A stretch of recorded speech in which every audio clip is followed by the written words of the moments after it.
pregnancy histamine. Why are we talking about histamine pregnancy? Why? Who cares about you?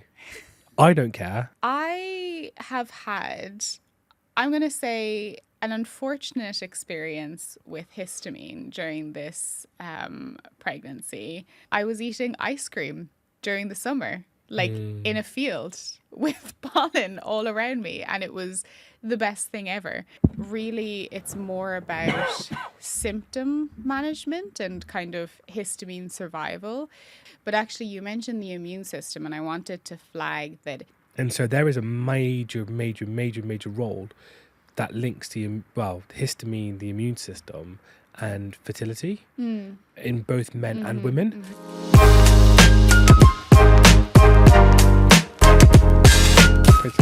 Why are we talking about histamine pregnancy? Why? Who cares about you? I don't care. So I wish we weren't making a video about this, to be honest. So hi guys. Today we are going to talk about histamine and pregnancy. I realize we never actually officially announced that we are pregnant and expecting our second child. I feel like we've made a few jokes in there, but I never really knew whether it was something to announce on YouTube or not, because obviously we don't talk that much about pregnancy on this channel, so we kind of just let it flow, and I figured people probably just thought I was eating very well the last few months, because baby number 2 is coming very, very shortly. Hopefully not too shortly, but yeah, in a few weeks. And I have had, I'm going to say, an unfortunate experience with histamine during this pregnancy. And so I just thought, you know what? While we don't talk about pregnancy a lot, we do talk about histamine. And I just wanted to put this out there in case anyone else listening has experienced this, because honestly, I would love to hear your feedback and your experiences, but also just if anyone else, struggles with histamine issues and might experience this through pregnancy, maybe there's some tips in here that can help. So yeah, normally in pregnancy, histamine is downregulated. So Well, actually, diamine oxidase is upregulated. yeah, that's what but so let me explain it. Okay. Give me a second. So yeah, like histamine is downregulated, but the reason we believe that to be is because the placenta produces DAO. So essentially your body is able to process higher quantities of histamine, is what we believe is happening there. And for anyone that has struggled with histamine issues and then becomes pregnant, it is awesome. It is so good. And that is what I experienced with Rivi. I'm someone that kind of, I guess, my main histamine issues would have been to do with nerve pain and then hay fever. And honestly, being pregnant with Riv was like a holiday. I had my nerve pain was amazing, and I was eating ice cream during the summer, like in a field with pollen all around me, and it was the best thing ever. That has not been the case this pregnancy, and from what I understand, it's quite rare to have your histamine upregulated. If you look into it, they'll often say that it could be related to certain conditions like preeclampsia and things like that. I don't have any of those things. I just have had insane histamine levels throughout this pregnancy. I don't know if you remember at how many months it started. It started with skin issues. Yeah, it's not quite early on. About literally about a month, about 6 weeks into the pregnancy. Yeah, wasn't far into its time. Yeah, that my skin just started getting so reactive and sensitive, which for me, I've always had just bog standard normal skin. Like you can do anything to it and it doesn't react. Like don't really get blemishes, don't get itchy, but for the first time, I think it started with like itchiness, and I was getting like really blotchy skin, particularly after I showered or like washed my face would just be like bright red and burning. And then I, what else did I get? I was getting like a lot of brain fog and that kind of what I call histamine fatigue. You know, when you've had like too much histamine and your whole body just starts to shut down really quickly and like your brain just stops working. And then obviously we've come into I would say the pollen season of the century. This is probably a separate video, but we've been talking about this a lot, and a lot of the people who watch us or people in our community, they have been talking about how crazy the pollen has been this year. People are getting hay fever that have never had issues before. So I feel like that, on top of this upregulation of histamine, has just been tipping me over the edge. Like, I've been up all night sneezing and runny nose and itchy eyes, and it's just been intense. So I thought that I would share just a few of the things that have been helping me survive. In terms of survival kit. Before you go into that, let's just take a little step back, because I do think in some ways, like, one of the reasons why it could be happening is the fact that because we have a toddler who is, has like the wake ups during the night. If you look at it, when you're not going into deep REM cycles, your body's not able to detox. And if your body's not detoxing, then your body's not, that histamine's not being processed in the system. And one of the problems with increased histamine is increased cortisol, because histamine triggers that cortisol release, because cortisol helps push that histamine out of the system. So if you think about that, if you're kind of like tired, stressed, pardon me, sorry, tired, stressed, being a busy parent, and you're trying to like get that relaxation, it's not happening. Then on top of that, you add in like, think about, I know it's a bit of change of topic situation, but like, think about how many mums will be going into pregnancy. I don't know. I'm sneezing all of a sudden. My histamine actually isn't even that bad right now. Imagine being a mum who's got a toddler, or a family having a toddler, and you're also working at the same time. So you're holding down a job. Yeah. And then you think you've got your the pressure. Your partner's making you work full time, look after a toddler, mind the house. Oh, I'm sorry, I'm not here with you. I'm like, okay, cool. But like, if you think about the pressures that like a woman's under now, and even the dad, I'm not even saying the dad's not under the pressure, but if you think about that, you're having the first one, you were able to do your job, but you were excited about having the first child, but you also come back in the evening and you could rest and relax. But now you've got a full-time job, you're working Monday to Friday, you come back in the evening, you've got your kid to deal with, you've got their sicknesses and bugs to deal with, if they've like, if they're in nursery, for example, or with nanny. Your day starts at 4 or 5 a.m. Yeah, it starts at 4 or 5 a.m. You don't get a break on the weekends, there's no chill time, there's no downtime on the weekends, you're not doing things you like, you want to do. I'm not saying that you don't want to spend time with your children, but if you think about it, that extra pressure, it changes the stress levels and the immune system.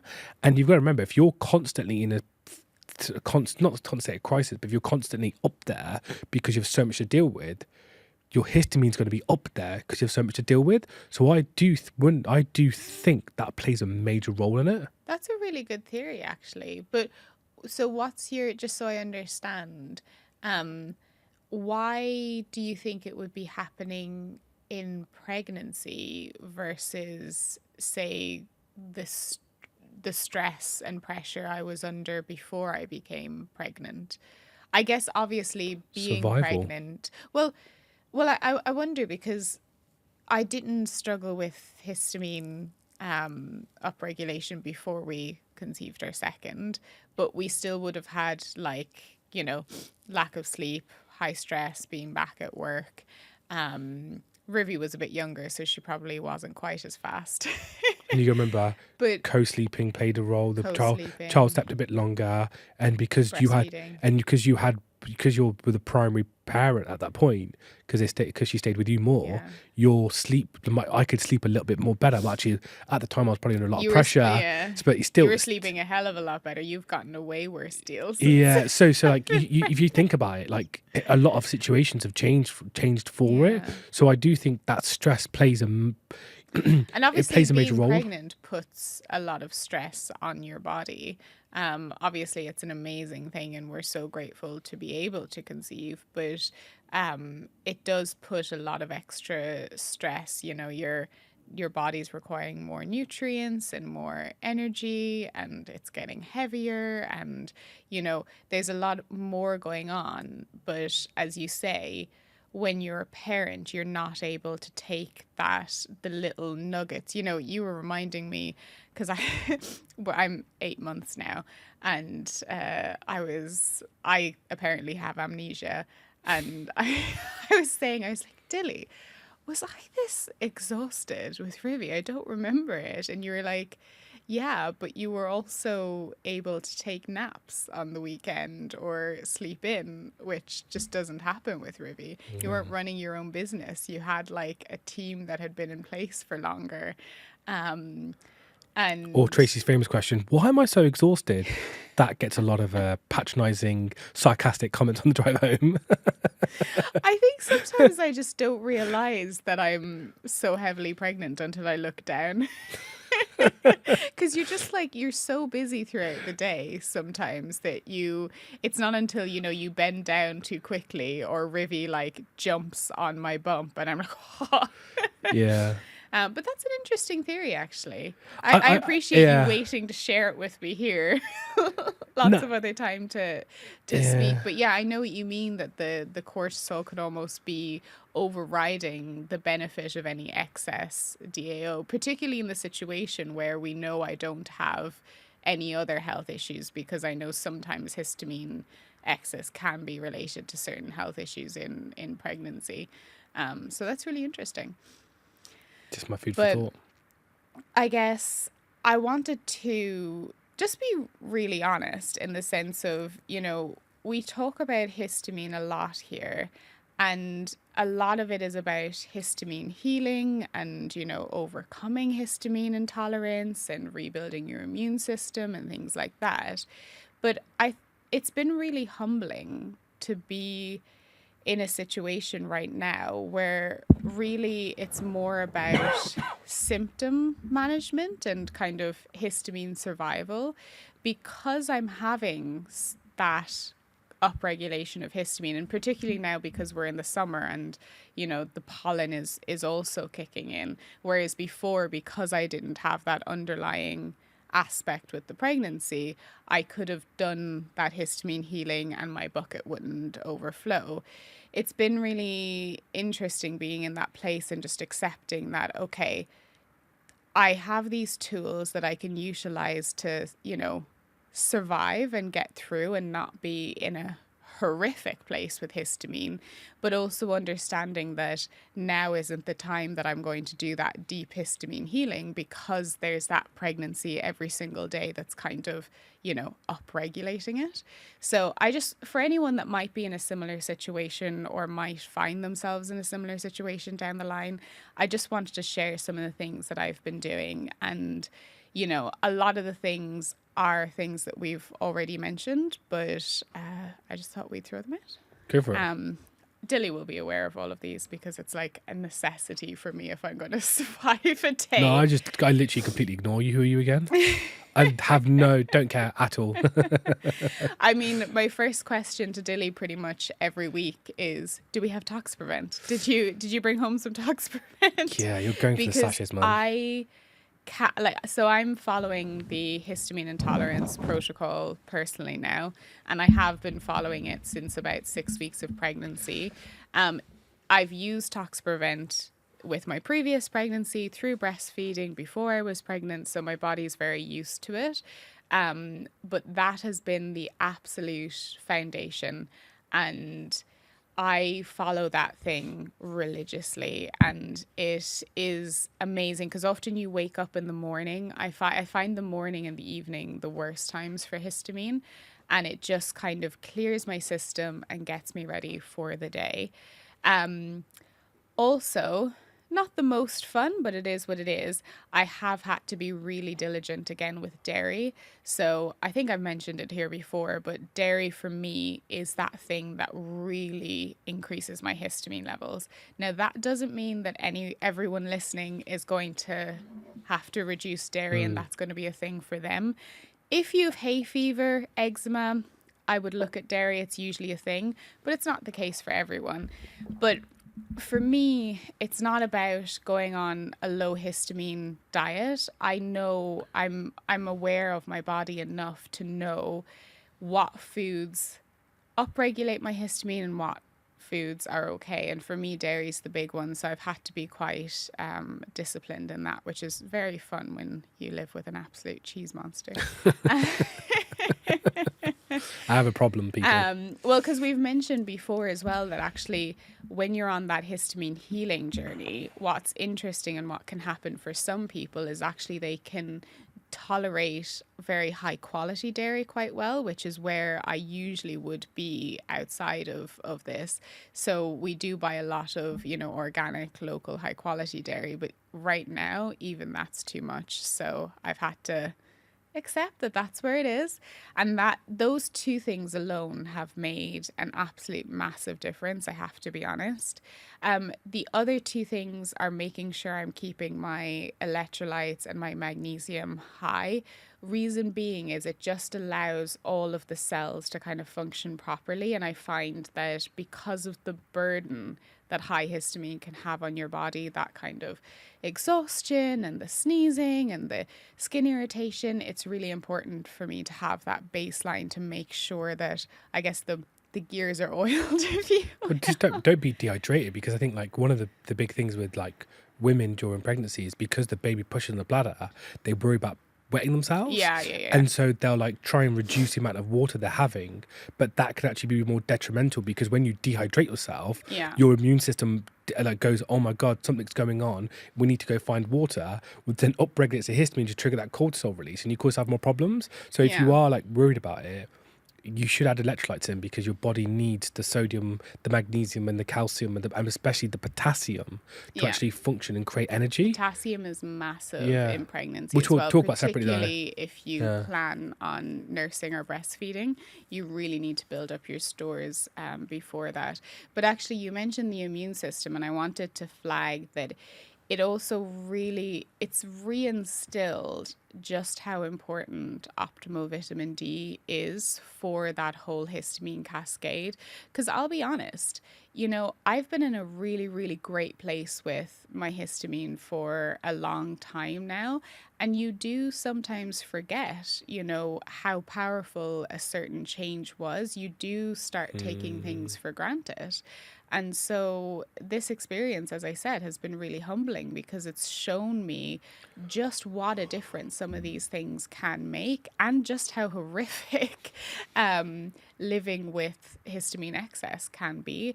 So optimizing my vitamin D, it's something I do for pregnancy anyway, but I've just really, really had to be on top of it and really not letting it go. And there's been a few months where I haven't been as disciplined, and I've really noticed the difference in, other aspects like mood and energy and everything, but particularly that propensity towards histamine, and particularly actually the skin aspects of it. So the itchiness and the blotching and everything like that I really noticed the difference with that when I keep my vitamin D strong.